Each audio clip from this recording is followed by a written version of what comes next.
जंग, ये वादा खिलाफी, ये छापा वापा, ये रात छापा।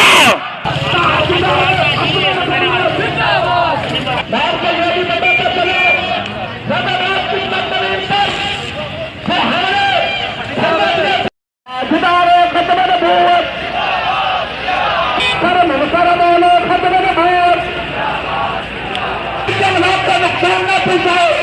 अगर कोई चावल करता हुआ पकड़ा गया, हम अपने हाथ में हमारे खत्म हुआ